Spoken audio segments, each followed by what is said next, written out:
Well, good evening, all. Thank you very much for joining me this evening. Um, it's good to have members of the infrastructure community here at the White House today. I asked you here today because the work you do is not abstract. You keep the lights on, you keep the power moving, you keep factories running, hospitals functioning, and families comfortable in the heat of August and in the cold of January. And being a Texan, I can definitely say that that is definitely the truth. That is the backbone of this country. And for too long, we treated it as something that we could simply take care of itself, that would just take care of itself and not have any need for any updates. And as we found out a few years ago when we had the big ice storm back in Texas, it will not. Our transmission system and our grid were built for a different time. Demand is rising, weather is more severe.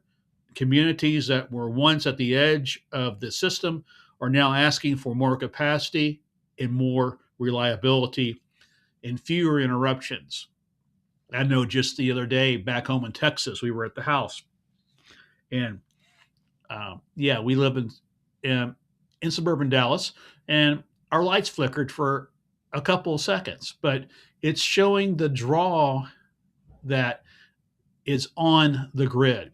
Now, granted, it was 103 degrees that day, but still, it's showing the draw uh, uh, that is on the grid.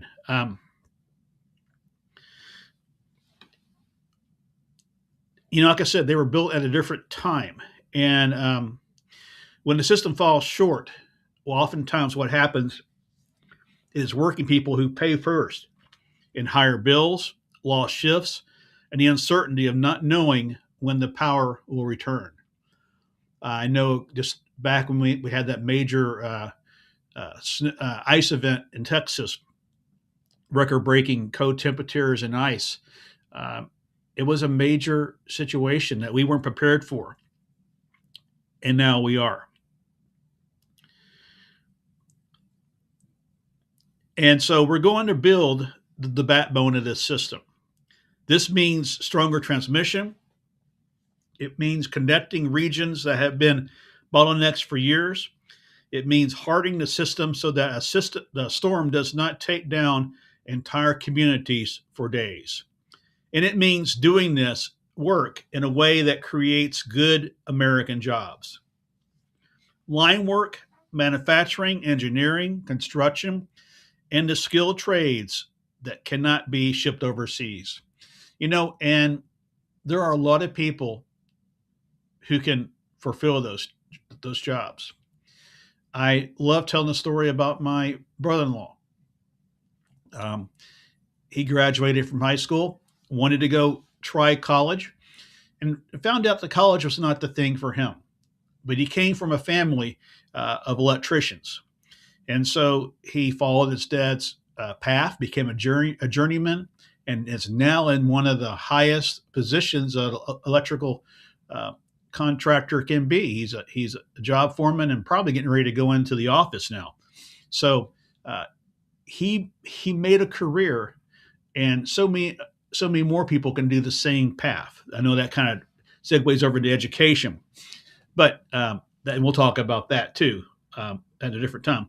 But what we're here today is to talk about infrastructure. I want to hear from you today, not from a briefing paper. I get briefed on that a whole lot, and so from the people who actually plan these projects, you build them, you maintain them, and live with the consequences when they are delayed or underfunded. I want you to tell us what's working. Tell us what is stuck. Tell us what actually would actually speed up responsible projects without lowering standards. Because this administration is not interested in announcements. We're not interested in photo ops. We're interested in making real progress for the American people, and that's why we're here. We are interested in results, more capacity where it is needed, fewer outages, more stable costs over time, and more Americans working in jobs that last. Reliable power is a cost of living issue. It is a jobs issue. It is a competitiveness issue. And it's a basic test of whether government can still do the practical things that family and businesses have a right to expect. We will work with states, with utilities, with labor, and with the private sector. We will measure progress by what gets built and what gets built more reliable, not by how many meetings we hold. We could have meetings here every night. And uh, the accurate measurement of this infrastructure plan is what results we get from it and what's happening out there. I am grateful for you being here. Let's have an honest conversation this evening and then get back to the work of strengthening the backbone of this country.